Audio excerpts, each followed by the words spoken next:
Today at the National Press Club, Australia's 29th Prime Minister, Malcolm Turnbull. At the start of the election campaign, Mr Turnbull will discuss sovereignty and security in his speech titled Australia and the New World Disorder. Malcolm Turnbull with today's National Press Club address.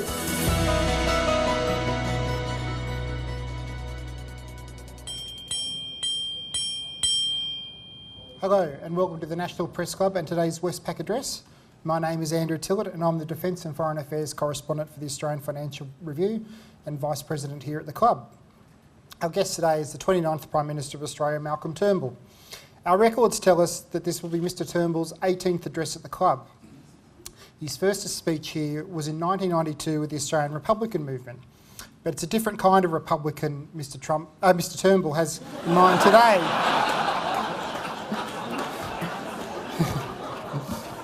Getting ahead of ourselves there. Obviously, talking about the current occupant of the White House, Donald Trump. Mr Turnbull was Prime Minister when Trump became President the first time 8 years ago, but I think as the world is seeing, Trump Mark II is a very different beast. That has inspired Mr Turnbull to raise some very uncomfortable home truths about what Trump means for Australia's place in the world and the need for us to seek out our own security and assert our sovereignty. And nowhere is this more obvious than the AUKUS nuclear-powered submarine pact and the dependence it has left us on American benevolence. To further that discussion, Malcolm yesterday hosted here at the club a forum of more than 100 of Australia's top strategic analysts, drawing upon backgrounds in the military, bureaucracy, intelligence and academia. And he'll share some of those insights. And all this is happening against the backdrop of a federal election on May 3. So I'm sure there'll be maybe a couple of questions about that, including who Mr Turnbull might be voting for. You can follow today's conversation at Press Club Aust or hashtag MPC. We have lots to talk about, so please everyone welcome Malcolm Turnbull for his address. Well, thank you, Andrew. Look, I can forgive you for that momentary confusion. I am, after all, wearing a blue suit and a red tie. Now, we had a very good forum here on sovereignty and security yesterday, and I know some of the participants were here. It was a long day, but it was a really detailed discussion about these big issues, some of which I will touch on today. And we will have there'll be podcasts out later in the week, and everyone will be able to listen to it and watch it and so forth. But to today. Now, in the foreword to the 2017 Foreign Policy White Paper, I wrote, "More than ever, Australia must be sovereign, not reliant. We must take responsibility for our own security and prosperity while recognising we are stronger when sharing the burden of leadership with trusted partners and friends." And in that white paper, we set out 5 objectives of fundamental importance to Australian security and prosperity. And since there hasn't been a new white paper, I think they're still current. I think you'd agree they would be. The first was to promote an open, inclusive and prosperous Indo-Pacific in which the rights of all states are protected. The second was to deliver more opportunities for our businesses globally and stand against protectionism. The third was ensure Australians remain safe, secure and free in the face of threats such as terrorism. The fourth was to promote and protect the international rules that support stability and prosperity and enable cooperation to tackle global challenges. And finally, step up support for a more resilient Pacific and Timor-Leste. Now, in early 2017, we were confident that those goals were shared by the United States. The real agenda of Trump's first administration had not yet taken shape, and his protectionism still seemed more rhetorical than real. But today, we have a US president who believes tariff is the most beautiful world. So the United States does not share the second objective at all.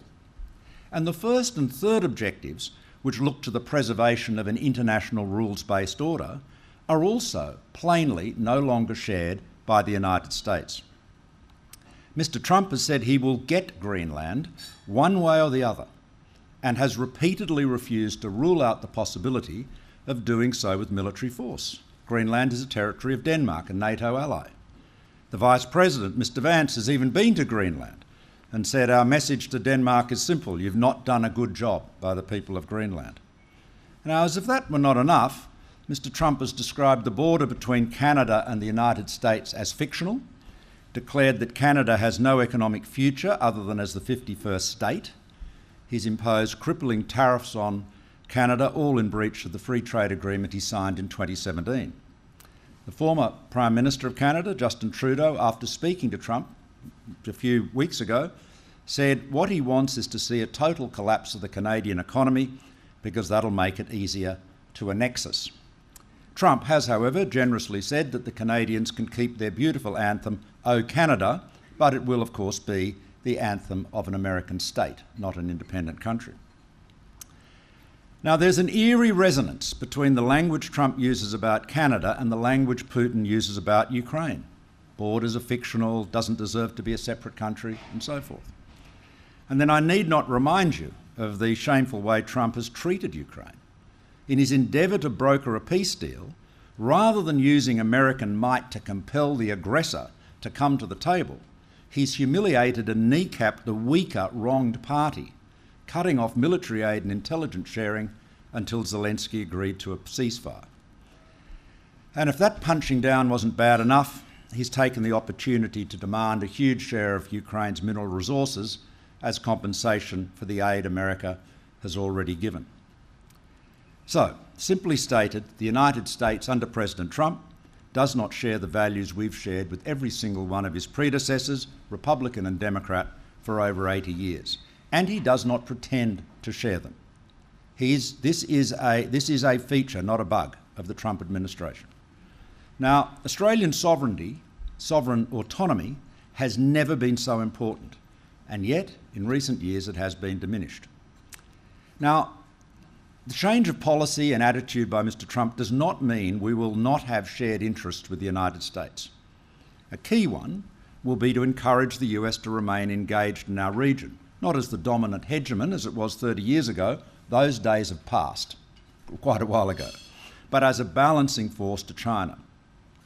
And it's why these dramatic changes in the United States, many of which have been evident in less stark form for years, should not lead us to abandon the ANZUS alliance. We have so much in common, so many interests in common with the United States, even if we don't have as many values as we used to. But instead of our defence forces being a useful auxiliary component to support United States operations, almost incapable of acting independently, they need to become a genuine sovereign force capable of defending Australia, of deterring adversaries without relying on American support. Now, that was a key topic at yesterday's forum here in this room. It means we must urgently develop a much larger sovereign defence industry. In other words, we need to make much more of our own capabilities, and we've got great examples. So many countries with much smaller GDPs than ours are much more self-reliant in terms of their military capabilities. You know, I regret to say that while the Pentagon regards the US military industrial base as an essential part of their national security, our own defence establishment does not feel the same way about the Australian defence sector. So this will require political leadership. And of course, this is not helped by the rivers of gold flowing to the UK and the US for AUKUS Pillar 1, all of which, as everyone in this town knows, is progressively impoverishing the rest of the defence budget, as you see other programs cancelled and delayed. Now, Mr. Dutton recently said we cannot assume the cavalry will always ride over the hill to save us. He's absolutely right. But unfortunately, during his time as Defence Minister, we became more dependent on that cavalry than ever.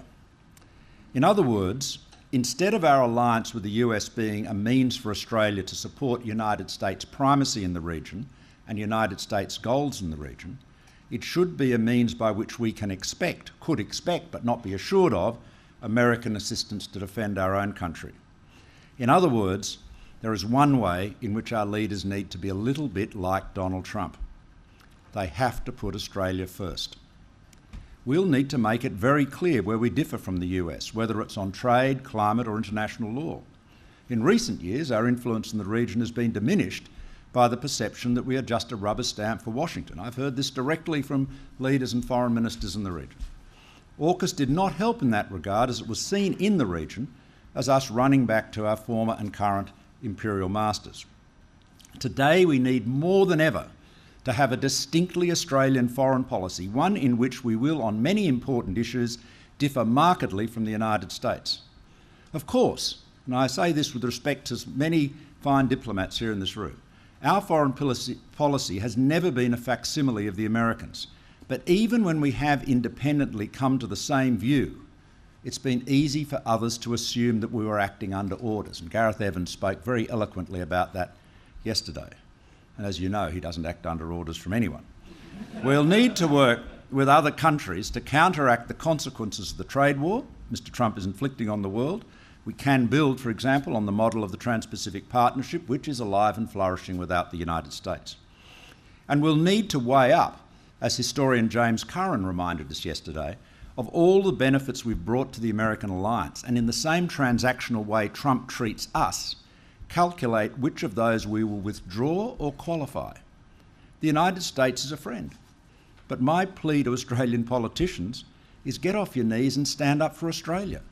Be as transactional with America as it is with us, and remember, in the imperial capital they always regard deference as their due.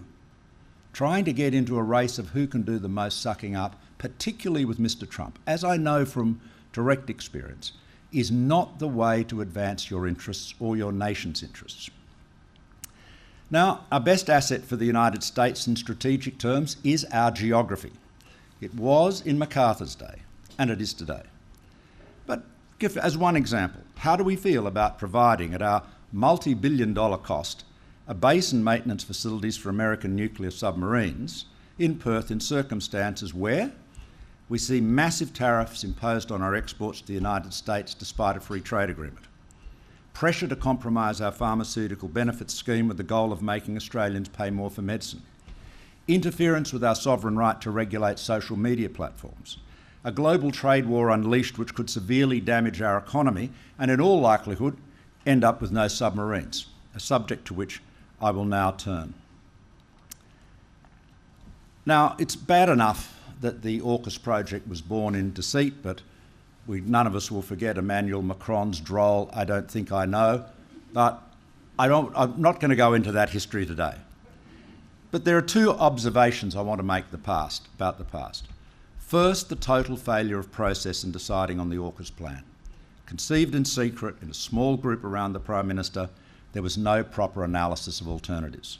This has been the subject of express, detailed criticism by the influential Congressional Research Service of the US Congress, which notes that projects without a rigorous analysis of this kind invariably end in tears.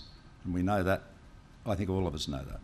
Second, of course, the Labor Party, then in opposition, signed up to AUKUS on 24 hours' notice in a shadow cabinet phone hookup with no papers. Their only concern was not to get wedged as being weak on national security in the lead up to the 2022 election. Once elected, the Albanese government remained on board. Again, I would say, they might argue this, for the same political reasons. Now, neither the government nor the opposition are confronting the reality of the AUKUS submarine plan, neither are managing the risks responsibly, and as a consequence, the Australian people are being gravely misled as to the risks. So let me set out the facts, and just two acronyms. SSN stands for Ship Submersible Nuclear and means a nuclear submarine that is not a ballistic submarine with deterrent nuclear ballistic missiles, which of course is called an SSBN. We're not getting any of those. We're not planning to get any of those, at least as far as I'm aware. I haven't checked my news feed. The object of AUKUS Pillar 1 is for Australia to acquire a fleet of nuclear-powered submarines. That was the rationale for dumping attack class, although the obvious option of talking to France about naval nuclear propulsion was never taken up. That, again, has never been explained. The long-term AUKUS plan was and remains to partner with the British to build a new submarine known as SSN AUKUS, or SNORKUS for its friends, and this was the as-yet undesigned successor to Britain's existing SSN, the Astute. Now, powerful arguments have been made, and were made here yesterday, that even if the SNORKUS were built, it would be the wrong boat, too big, too few and too expensive to own. Recently, the UK's own Infrastructure and Projects Authority has red-flagged the program to develop the new reactor cores for this submarine as, and I quote, "successful delivery of the project appears to be unachievable." So the British project is in plenty of trouble. However, regardless of its merits, the first SNORKUS would not be available in the UK until 2039 at the earliest, and assuming parallel production in Adelaide, not available here until the early 2040s. As we all know, given that all projects of this scale and complexity run over budget and are late, the availability is likely to be delayed. As the already elderly Collins-class submarines, our current boats, diesel-electric boats, would retire well before the Snorkus could start to arrive, there was the need for a submarine to fill the capability gap. And so, it was decided that Australia would acquire 2 second-hand Virginia-class SSNs in each of 2032 and 2035, with 18 to 27 years each of remaining service, with a third to be new in 2038, with an expected 33-year service life, and if the Snorkus was delayed further, there was an option to acquire 2 additional ones. At the same time, we're building a submarine base, 4 nuclear submarines in Perth at our expense, and by 2027, the United States and Royal Navy nuclear submarines will be rotating out of that base. We're also providing basic in-water maintenance of the kind currently provided to the US Navy at Guam. We're also providing an additional $3 billion to the United States government. You saw Richard Marles make the first $500 million US payment recently, shortly before the steel tariffs were imposed, and that is to support their submarine industrial base, and the same amount to the UK to support theirs. So just looking at the US, look at the deal from their point of view, and this is when people say, will Donald Trump like the AUKUS deal? I mean, why wouldn't you? They're getting a brand new submarine base and maintenance centre for their nukes in Perth. They're getting $3 billion US, and furthermore, bright young Australian sailors are training to serve on their nuclear submarines and are already being peppered through the ranks of the US Navy. And according to Joe Courtney, the congressman who represents the district of Groton in the Congress, they're doing really well and topping the class. So we've got some of the best and the brightest of our sailors serving in American submarines. But will we ever get them? In truth, in my view, there's very little prospect of doing so. They are the most valuable and survivable assets in the US Navy, and the US Navy does not have enough of them. Right now, the US Navy has 49 SSNs, including 23 very old Los Angeles class boats and 2 older Seawolf class boats, all due to retire in the normal course of events by 2030. The older boats are retiring faster than they can be replaced.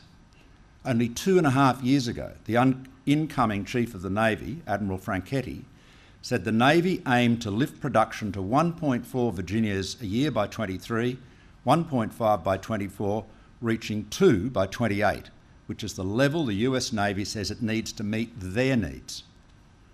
The average rate for the last 3 years has not budged. It remains at 1.2. As of the 11th of March, the US Navy says the production rate is 1.1 boats a year. And from the next year, there'll be increased pressure because the shipyards have got to build the new SSBNs, the Columbia class, each of which is about 2.5 times the cost and size and man-hours of a Virginia. Now, if the goal is to complete 2 Virginias, and the new models are longer because they have an additional payload module, it effectively means these shipyards, which are struggling, will have to quintuple their rate of submarine production by 28 compared to what they built in 2011. And there's no evidence to date that they'll do so. So the upshot is that by 2032, the US Navy will have fewer SSNs than it does today and is likely to have a fleet of only 32 boats.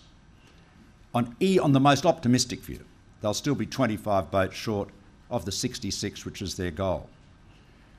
Their maintenance is blown out. They have massive problems in their submarine industrial base. And I have to say, you may compare this with our own Defence Department, they are very, very upfront about it. You can read all about it in the submissions to the Congress.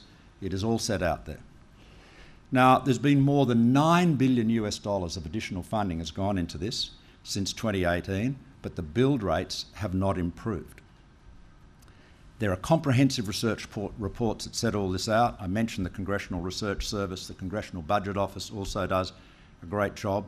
The United States Congress is far better informed about AUKUS than our Parliament is. That's a fact. Now, that's no doubt why the Congress made the transfer of any Virginia-class submarines to Australia conditional on the President certifying 270 days before such transfer that, among other things, the transfer would not degrade the undersea capabilities of the US Navy, and that their own submarine industrial base had the capacity to supply both the needs of the American Navy and ours. And as Dennis Richardson, former Secretary of Defence, head of ASIO, ambassador, as I said yesterday, he's had every job in Canberra except the one I had. But he, as Dennis said yesterday at the forum, the President has to certify that the Australian government has the capacity to receive and manage the nuclear submarines. In other words, the risk of non-delivery is not solely limited to American circumstances, but let's focus on that. So in 2031, the next president after Mr Trump will be faced with a Navy short of SSNs and a threat from the Chinese Navy likely to be greater than it is today, and at the same time, as the several admirals here I'm sure would agree, vulnerable surface ships have become even more vulnerable. So the relative value of submarines has increased. Whether they'll become more vulnerable too is another issue. But in any event, do we really expect the President would give the certification that the US Navy does not need 3 of its most valuable and survivable assets? The Congressional Budget Office estimates that depending on whether Australia acquired 3 or 5 Virginias, the loss to the US Navy would range from 65 operational years to 102 operational years between 2032 and 2060. Now, even if you do not believe the risk of getting no subs is very high, there is plainly a risk. It was contemplated by the parties and it is set out in the legislation. It's part of the deal. So if in 2031 or 2032 the President would decide that their Navy gets preference over ours, and I would remind you that in the great race of life always backs self-interest because you know it's trying, then we could not say we were let down or that the US had reneged.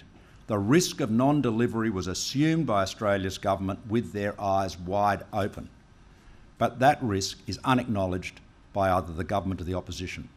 Neither of them have any plan to take account of it.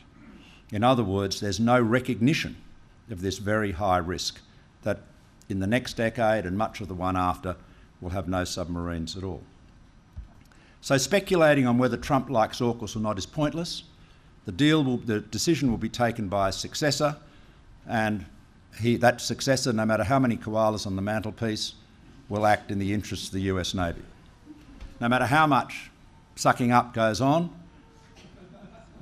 none of us are voting in their elections. So I just say this to you as a former politician. Be pragmatic about it. So what do we do if we have no subs? And here let me take on the point attributed to Dennis Richardson yesterday in the press, which Dennis feels was not quite accurate, but anyway, I'll deal with what was attributed to Dennis without trying to verbal him.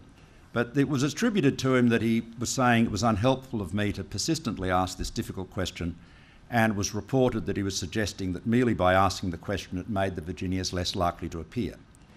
That is like saying the little boy who pointed out the emperor had no clothes was responsible for the emperor catching a cold. The availability of the Virginias will depend on the subjective decision of the President of the day and will be influenced by many factors, almost all of which are out of our control. Production rate, size of the US fleet, nature of the Chinese threat, perceived need for submarines and so on. So those who say we should not ask the question are saying we should do nothing to plan how to respond to a clear, known and foreseeable risk whose chances of arising are, for the reasons I've laid out, increasing. Now, the Americans, however, do have a plan B, and from their point it is completely consistent with AUKUS. That plan is where Australia has no submarines at all, instead purchases other long-range strike capabilities, drones, missiles, perhaps even a B-21 stealth bomber. As for submarines, the US Navy would base a fleet of SSNs in Perth and hopefully provide us with the submarine protection we could no longer do for ourselves. You can read all about that, set out in some detail in the Congressional Research Service's lengthy report on AUKUS Pillar 1. But even if we were to go down that route, I don't think many people in this room would think that's a good idea, we'll have to start making plans and acquisitions now. On the other hand, if we don't want to end up with no submarines, what are we going to do? Yesterday, Rear Admiral Peter Briggs made a very, very, I thought, compelling submission about these issues, and former submariner, of course, and he advocated that we should go back to France to build and get the rights to build a fleet of Suffren-class nuclear boats, which he argues are more suitable for Australia than either the larger Virginia or SNAUKUS, and the Suffren, of course, was the nuclear boat on which the attack class was based. Now, this would be very, very hard to achieve, but it is at least a plan. If that could not be done, then I guess we'd have to consider whether a class of diesel-electric submarines would be better than no subs at all. But the most important thing, the urgent thing we need, is an honest conversation about this issue. And I just have no confidence that the Australian Navy or the Department of Defence will engage in this unless they are directed to do so by government. Whichever government is returned, it should do so. Now, look, 3 years ago, I gave advice to the incoming government to be totally transparent, put all the cards on the table, set out what the realistic options are to address the capability gap, how much they'll cost and at what risk. And I'm sorry they chose not to do that. Truth and transparency build trust. And at the moment, we've got neither on this issue. 3 years on, the consequences of not doing that are all too evident. If the big parties won't face reality, then it may be that Australians will need the crossbench, assuming they have the balance of power, to demand that there be a thorough and urgent assessment of the state of the AUKUS submarine project, a rigorous analysis of the risks, and a clear assessment of the measures and alternative options that are available to address those risks. Hope is not a strategy. It's better described as danger's comforter, a solace for those who have already lost. We do need a plan B, and not one where the B stands for blindness, as in willful blindness. Thank you very much.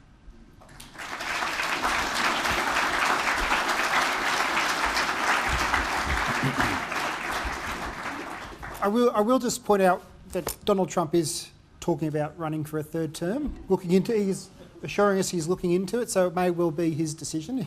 That is true. It's hard to keep up with his ambition. Talking about Plan B, I think one of the issues with Plan B is there's not many sort of credible options, given that Australia's record on submarines is burning everyone who has offered to sell us one, essentially. We saw, obviously, your predecessor, Tony Abbott, with the wink and the handshake deal with the Japanese, obviously torched the relationship with the French over the attack class.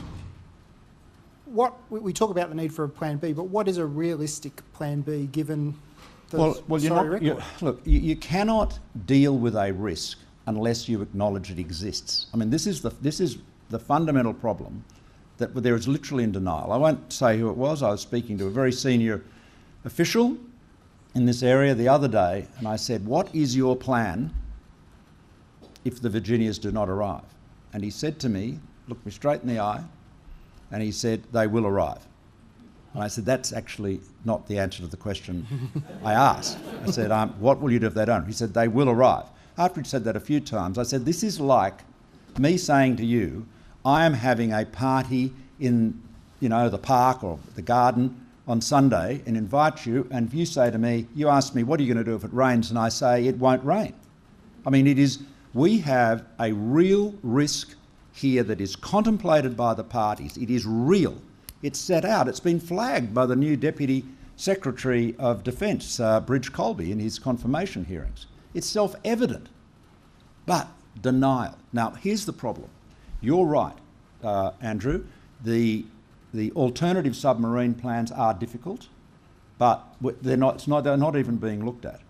The doing nothing, however, is even worse, because then you have nothing. At least if you say, all right, the odds are we are not going to get any subs for all the reasons I've described, let's acquire some other long-range capabilities that may not be as effective as submarines, but at least do something. It is as though the government and the opposition are frozen in some kind of bipartisan terror of admitting to the truth.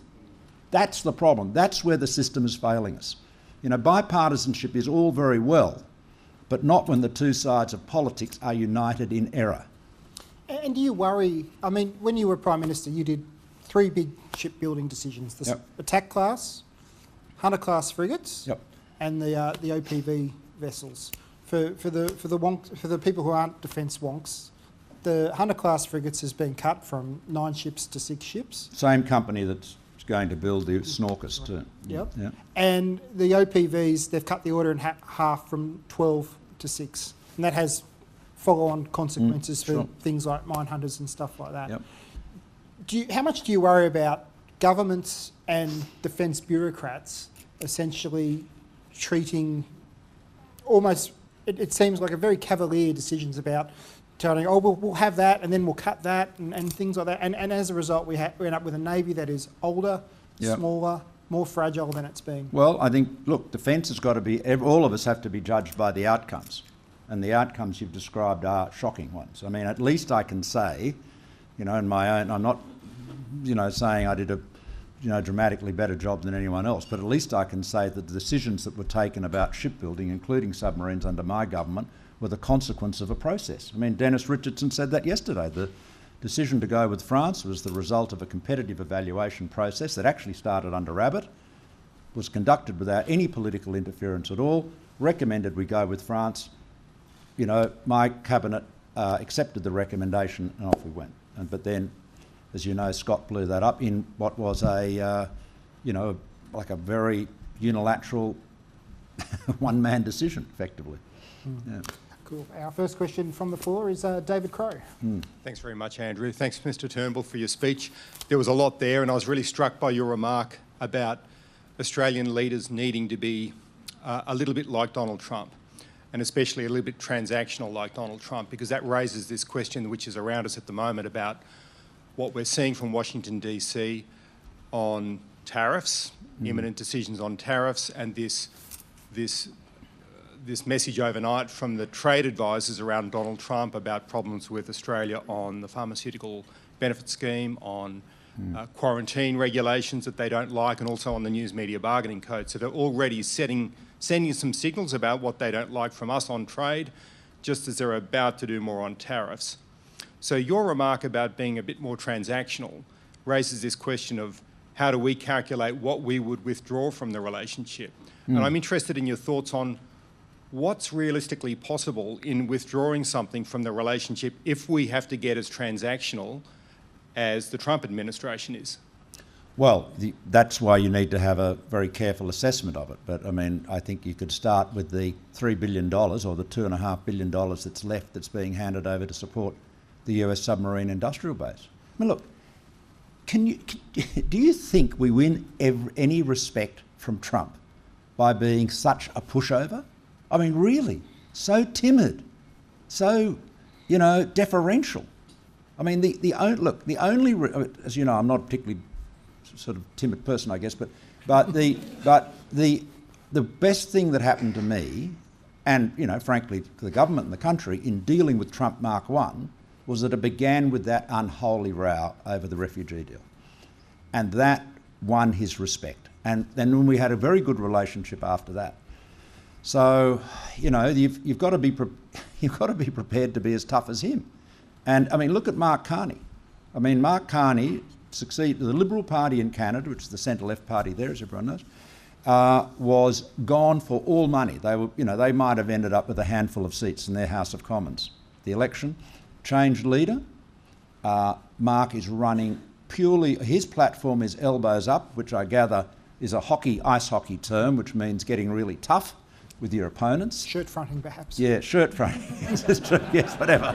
The Canadians can translate. I don't have no idea what it is in Quebecois, but probably much nastier, much tougher. But anyway, bottom line is, you see, he will get the respect from the United States because Trump will see this guy's standing up to me. He's tough and he's got the backing of his country. Can I have a follow-up, Andrew? Because one thing Mark Carney has done is that he sent a message to the States about not buying the F-35. Correct. So he's put fighter planes on the agenda. Sure. Do you think Australia should be talking tough in the same way? Well, we certainly, exactly. I mean, I'm not saying that is the particular right decision. I noticed Peter Dutton has said he wants to buy a new squadron of them. Yeah. I mean, that is definitely why you certainly shouldn't be saying that, I wouldn't have thought. That sends quite the wrong signal. But you've got to basically look, this is why we need to have a proper conversation about this. And this is what we were having yesterday. But you can't keep on pretending it's not happening. I mean, there is there is a big, moving to another marine metaphor, there is a big whale in the bay called Donald Trump, splashing around, wetting everybody and creating mayhem, and our political class are pretending it's not there. Thanks. Our next question is from Ben Papham. Thank you, Mr. Turnbull, for your speech. You say you have to be tough to deal with Donald Trump. Peter Dutton, says he's the guy to do that. He can stand up to Trump and also forge a productive working relationship.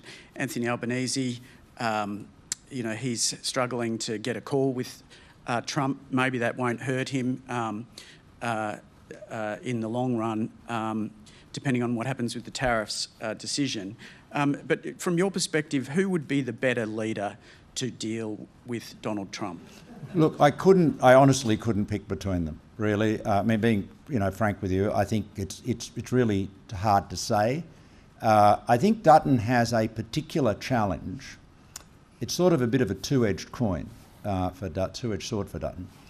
On the one hand, he would say, I've got a great relationship with Gina Rinehart. She's a friend. She's one of the biggest donors to the Liberal Party and to Dutton's cause, and she's made a beeline for Trump, and he would say he's got access to Trump through all of those connections. I don't think that'd do you any good, but anyway, that's the sort of the pitch, and that's the kind of thing that, frankly, on the sort of right-wing media, that is the line that is being put. Dutton is closer to Trump politically, therefore he'd be able to deal better with him.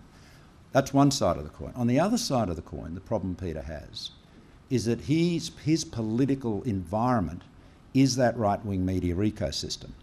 Scarf to Dark, the shock jocks, Murdoch tabloids, your paper. That's part of the world in which he operates, and it's all tied up with Fox News, which is intimately connected to the Trump administration. So the difficulty of taking on Trump is you're then taking on the most popular person in the ecosystem in which you live.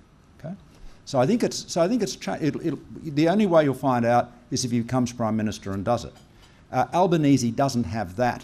He doesn't have the advantage of great connections through plutocrats and billionaires, but he also doesn't have the problem that his political base, his media environment, if you like, is fanboys for Donald Trump. Thank you. What about the PM's current strategy seems to be just keep your head down, try not to cause trouble with Trump and things like that. There's no point. It's not a question of causing trouble, right? And there is. I noticed. I gave a sort of a pretty mundane, I thought, interview with Bloomberg the other day on markets and geopolitics. We talked about Trump, and Trump was obviously watching it, took exception to it, and put out a post, having a go at me. Which, as you can see, shattered me. But it didn't shatter me very much. But you saw the media. That Malcolm Turnbull has ruined the chance of the tariffs, and created the most terrible tension at Holt Street. It really did. Who are we going to blame for the steel and aluminium tariffs? Do we blame Albo? Do we blame Malcolm? Do we blame Kevin Rudd? And if we blame Kevin, then we can't blame the other two. If we blame Malcolm, we can't blame Albo. So it was challenging. But anyway, as it happened, nobody got an exemption, which was exactly what I predicted. But we have got to stop running around pretending that there is not an issue here and self-censoring ourselves. Does Donald Trump self-censor himself? Of course he doesn't. If you want to be respected by people like Trump, you have to stand up for yourself. Full stop. I'm not in the first bloom of youth, and Trump is not the first bullying billionaire I've dealt with over the years, so I can tell you this is the right. I'm confident in this judgment. Please. Thanks. Yes, Kat Wong for our next question. All right, thank you so much for your address, Mr. Turnbull. So Dutton's public sector cuts and his commitment to, addressing a woke school agenda appear to take inspiration from Trump. Should Australia be looking to the US for policy inspiration right now, and what kinds of risks does this pose? Well, I definitely wouldn't. As to whether Peter Dutton is taking inspiration from Donald Trump, that's matter for you to write about, or Albanese to claim. I'm not going to buy into that, but certainly I wouldn't be taking inspiration from Donald Trump's policy agenda. leaving aside all the public service cuts and the Doge stuff, you know, and the DEI campaign and anti-DEI campaign and the, you know, down with work from home. I mean, none of that's very popular here, of course. But the big thing is protectionism. I mean, we are a open trading country. I cannot tell you the damage that, well, you know, the damage, I mean, Heather Smith spoke about it very eloquently yesterday, very experienced as both an economist and as a national security specialist. You know, we face enormous damage, potentially, from a global trade war, because it's not just the tariffs on our stuff that goes to America, it means there'll be retaliations around the world and the trading system will close up. And, you know, this is what made the Great Depression as bad as it was, America doing this in the Smoot-Hawley tariffs initially. And it wasn't just the Smoot-Hawley tariff, by the way, and again, one of the speakers yesterday made that point. It wasn't just those tariffs, it was the fact that everyone retaliated. You know, so it's a chain reaction. Thank you. How do you feel about the current election that we've got at the moment? Are you planning to... I find it really one of the most exciting elections I've ever seen, don't you? I mean, I just can't drag myself away from the television. No, I've seen a few. I tell you what, I mean, it is sort of, there are certain, it's kind of a cultural continuities, you know, the democracy sausage, Anthony Green, of course.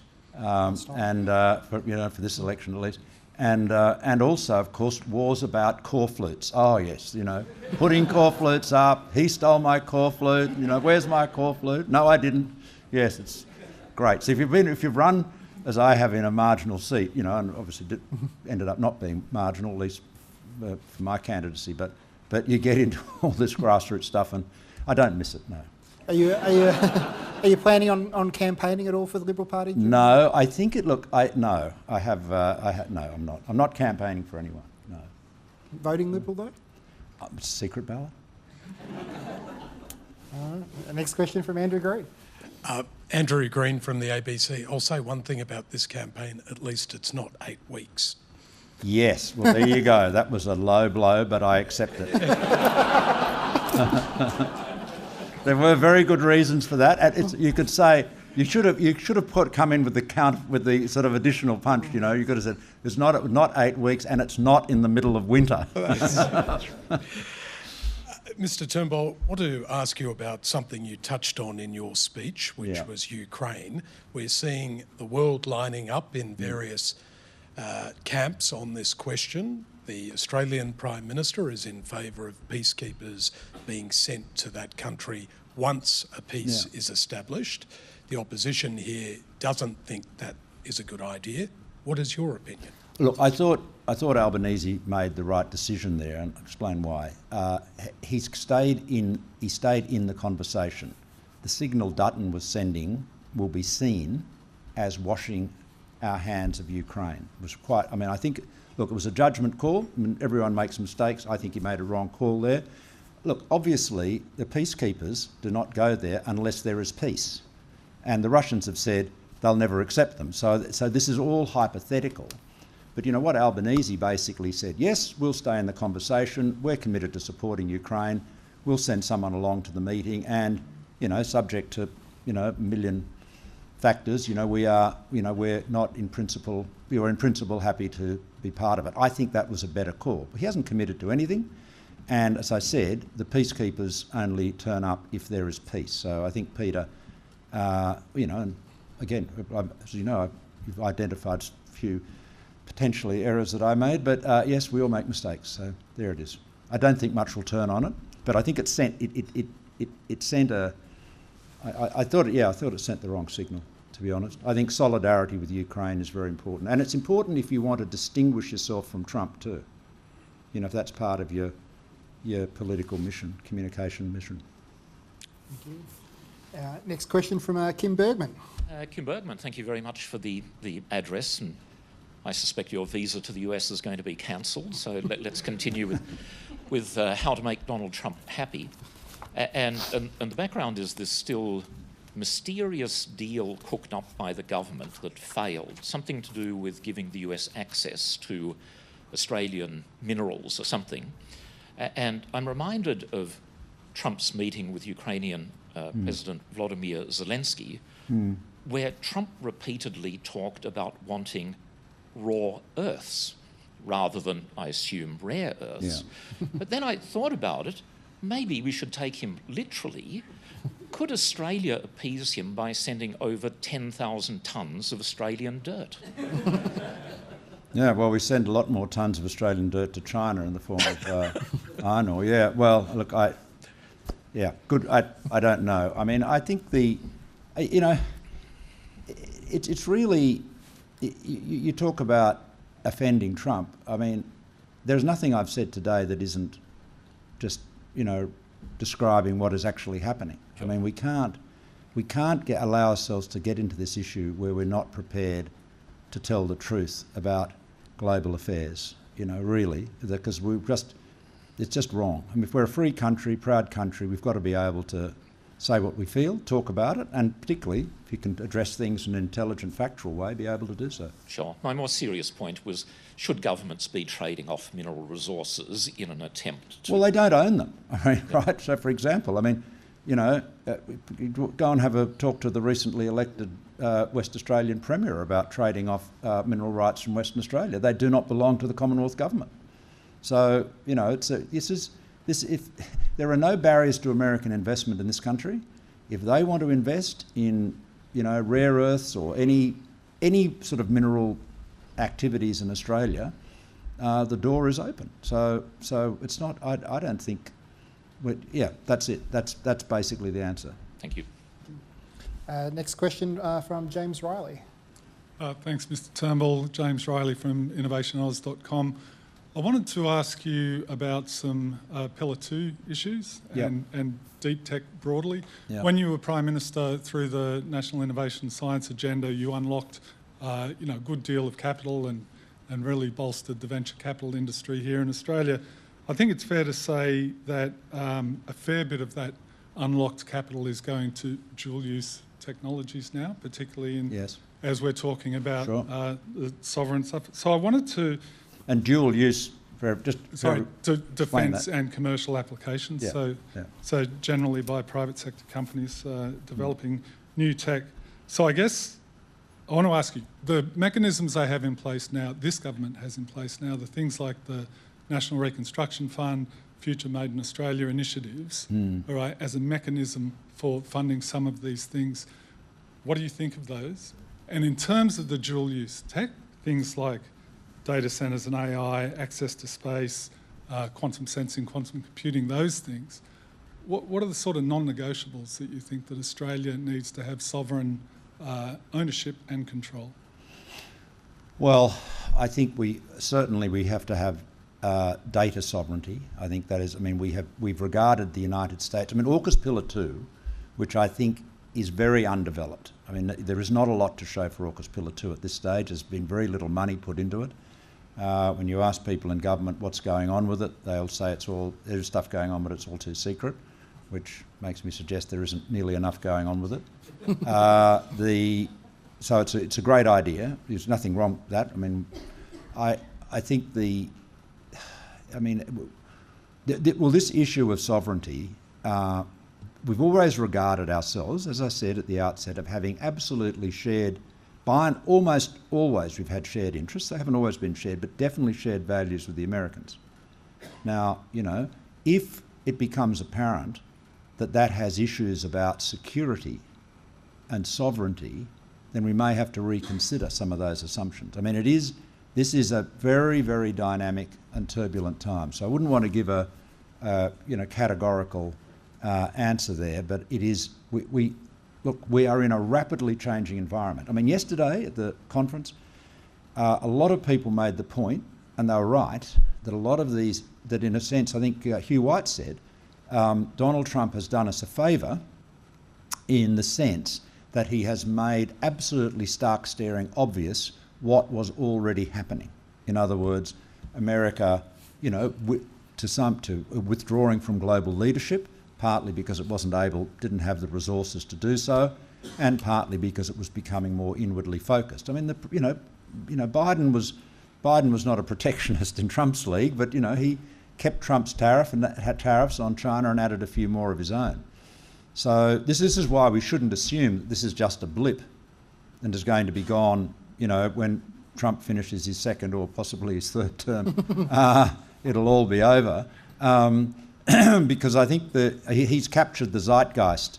America first is the zeitgeist, and I think that may, that we just have to look after ourselves.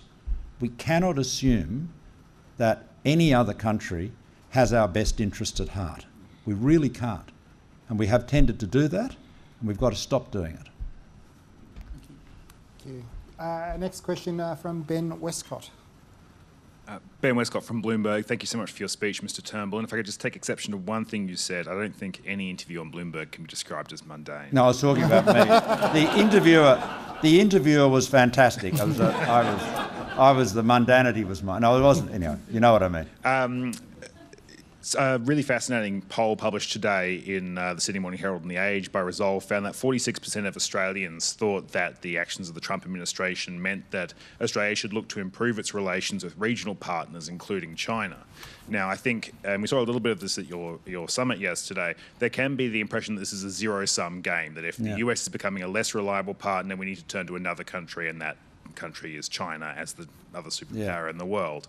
But I wanted to get your opinion on that. I mean, do you think that the instability in the US means that China becomes a more appealing partner for Australia, or should we assume that two countries can both be unreliable partners to us at the same time? Well, look, I don't think...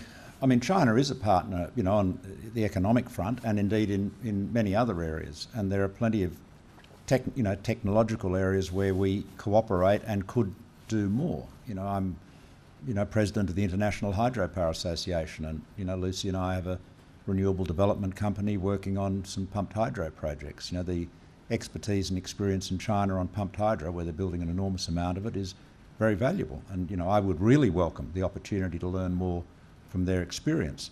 But there are security issues, and so you've got to look at the relationship, I guess, with other countries in some ways a bit like the way you look at relations with other people.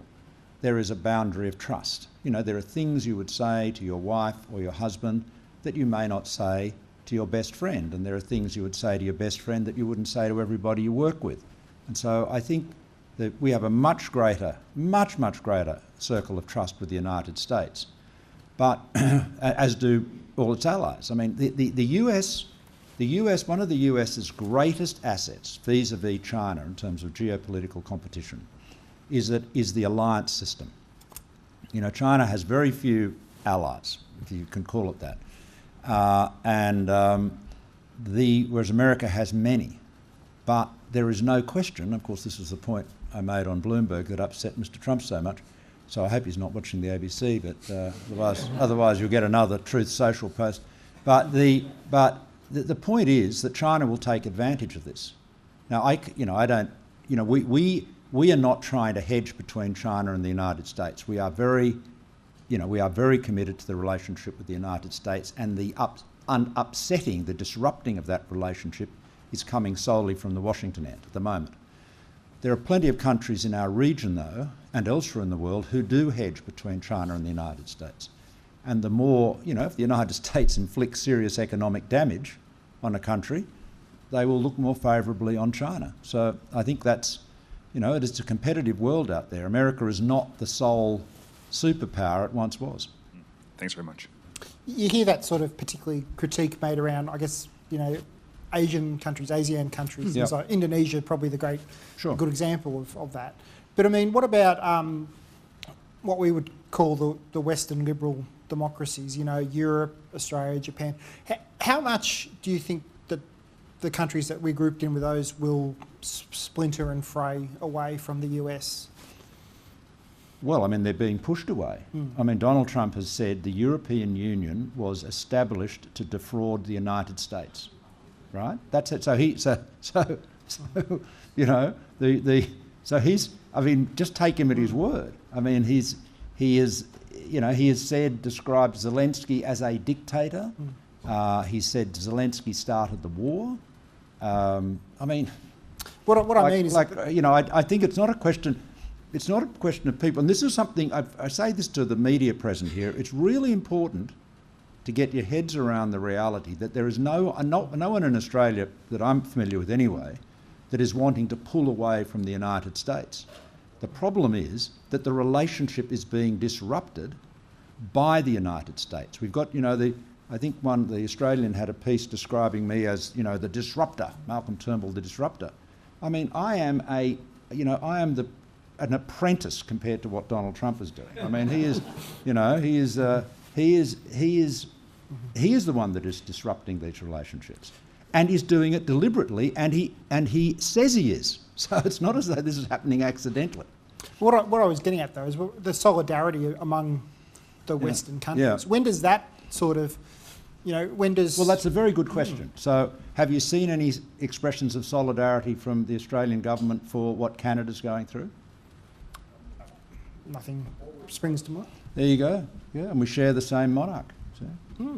Not the same currency though. No, that's true. They've got the best one in the world, the loonie. The loonie, yeah. Anyway, so I think solidarity is going to have to. I mean, Dennis Richardson again. I'm quoting Dennis all the time, but he's a very wise, experienced man. I mean, Dennis made the point yesterday, and no one would accuse Dennis of being anything other than completely committed to the US alliance.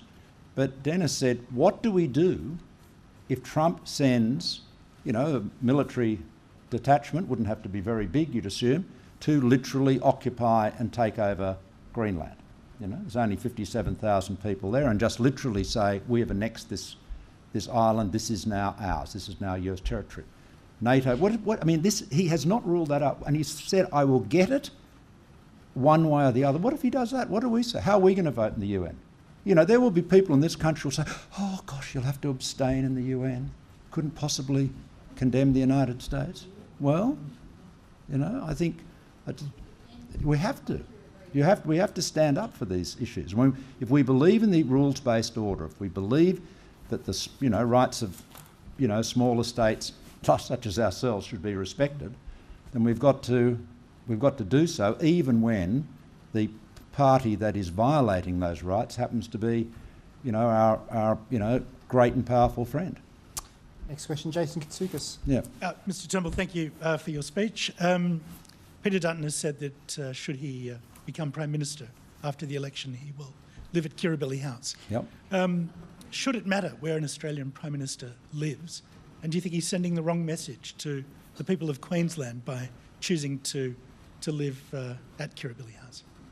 Well, look, he's been in Parliament longer than I was, and he's run in more elections than I did, but if I was running in a seat in Brisbane, I wouldn't be saying the minute I become Prime Minister I'm leaving to live in Sydney.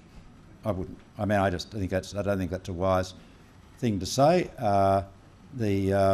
Obviously, Lucy and I stayed living in Sydney. We stayed living in our own house, in our own electorate, right in the centre of our own electorate. We've been for 30 odd years. So, but I think, I think that'll be used against him. But I don't think it's going to. This is sort of one of the kind of gotcha issues in the election. I don't think it's a big deal, but I'm sure he's regretting having said that. Thank you. Thank you. Our next question is Miriam Webber from the Canberra Times, who's got a bit of interest in where Prime Ministers live. Thanks, Mr. Turnbull. In 2018, you commissioned the 30 review into the Federal Public Service, which recommended that a cap on the number of public servants be removed as a part of an essential first step to shoring up the capability of the APS for the decades to come. Under Labor, the cap was removed and the service is projected to grow by 41,000 places. The Coalition says they'll reverse that growth of 41,000 places, specifically in Canberra. Do you support that plan? Well, look, I won't either support it or oppose it, but I just make this point. It was becoming very obvious to me when I was Prime Minister, and this is why we set up this inquiry, and this was something that Martin Parkinson and I talked about a lot, and we set this up, as becoming obvious to me that there were far too many consultants being used. Now, I've got nothing against consultants. I'm sure many of them are here. Love yous all, say so. But you run the risk that you de-skill the APS. Okay, so you've got to. Look, I'll give you an example. This is the attitude, and this is what I mean. My colleagues, particularly Matthias, had a different view. So it wasn't. It was I'm sceptical about the cult of consultants. I'll give you an example. When I was Communications Minister, I wanted to have a line-by-line cost review of the ABC and SBS, the public broadcasters. And Lucy and I had actually done that for the 10 network, in the early 90s. So I knew what, when we restructured the 10 network, I knew what needed to be done. So I said to the department, you should do this. And they said, oh, we'll have to, get some big consulting firm in. I said, hang on. You're the Department of Communications. Supervising the public broadcasters is your core business. You do it. And I insisted that they do it. We've hired a very smart man who just retired as the CFO of the 7 network and got him as a domain expert for a modest fee, but it was the only consultant we had, and they did that work. But it was really interesting to me, coming back into government in 2013 after having been out since 2007, how the reflexive action was get a consultant. I mean, I think we need to ensure that the APS is efficient, that competent people are retained and incompetent ones are eased out. Obviously, all of those things, but you cannot afford to de-skill the public service. So that was actually the reason, one of the main reasons why that inquiry, which David Thodey chaired, was set up. Sadly, I wasn't around when it reported.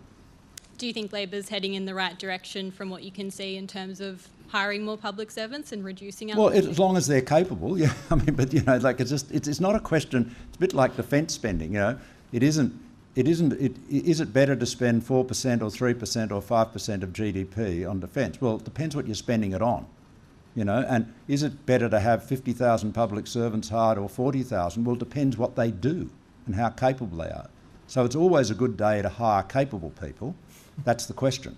And my concern is that you run the risk of de-skilling your APS. And of course, you say to a young person who wants to do this kind of work, if you want to do really interesting work, go and get a job with a consultant, don't work in the APS. And I think that's a problem.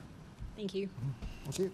A couple of questions to go. Nick Stewart. Thanks, Mr Turnbull. You make the point that we have a secret ballot here, and so I'm not going to ask you about your vote, but in a number of electorates now, such as Wentworth, we have both Liberal and Labor and dynamic independents who are coming up with their own well-researched public policy ideas, putting them forward. Do you think that the old two-party model is dead? Do you think that is going to be a good thing? And do you think that there are very good reasons to vote for an independent?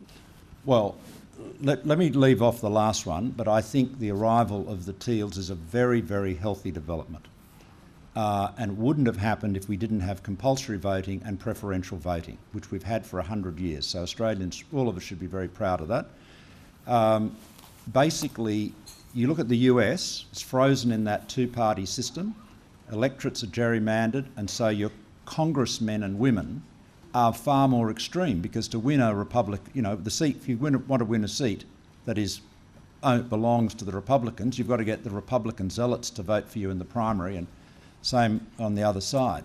So I think what the Teal movement was able to do was to basically say, in this case to the Liberal Party, but I think this will happen, with independents to Labor too, to say to the major party, and Daly did this, with Labor, by the way, to say, you are out of line, you have gone too far in one direction, you're not doing enough on climate change or whatever, and so some Liberal voters will vote for the independent. There are a lot of people who voted for me who are supporting a leg respender. I mean, I can't tell you how many campaign workers of mine I see wandering around with a leg respender caps on. But I think it's a healthy thing, because you want to have a competitive, dynamic electoral system. It's uncomfortable for the big parties, but keeping the big parties comfortable should not be the objective of our democratic electoral system. Yeah. And our last question from Melissa Code. Thanks for your speech, Melissa Code from the Mandarin. You talked about hope not being a strategy and invited us all to think more seriously about looking in a clear-eyed way at the facts and the risks that face us. If our sovereignty and values are important, what about interoperability when it comes to defence capability? Where do we start to draw the line about how integrated our defence systems are with the US? Well, again, there are many people here who have forgotten more about this than I'll ever know. There are many military people here. I can see quite a few admirals in particular here. But interoperability, integration is fine, I would say, just as an observer, as long as it does not impede your ability to act independently. If you are in a situation where you cannot actually operate your own weapon systems, capabilities, fly your planes, sail your submarines without the supervision of another country, then it isn't truly sovereign. And of course, this is one of the criticisms made of the nuclear-powered submarine plan. Again, that's another one that's been made, this issue about sovereignty. Sovereignty matters. One American general, friend of mine, said to me, I've many American four-stars who I know, so over the years, because it happens when you get to my age, said to me, you go on about sovereignty, Malcolm, but Australia's never really been sovereign. And I said, well, that's fine for you to say, but from our point of view, and this is the point, this is the thing, we've got to stop looking at our own country through the prism of Washington. We've got to start looking after ourselves. As I said, do you think if there was an Australian version of Donald Trump, do you think that that person would be tiptoeing around worrying about offending the United States? Of course not. He'd be standing up for Australia. And this is why I say I'm not saying I'm an admirer of Trump by any means, but and this is one of the reasons people voted for him, because they felt that he was on their side. Okay? And that's that's the challenge for our leaders. And they've got to be able to stand up. And if that means you get a brickbat or a Truth Social post, saying you're weak and ineffectual, you don't know anything about China, then you should. If you're spooked by that, you shouldn't be in the job. And I think on that note, thank you very much for a very informative and entertaining discussion. Thank you.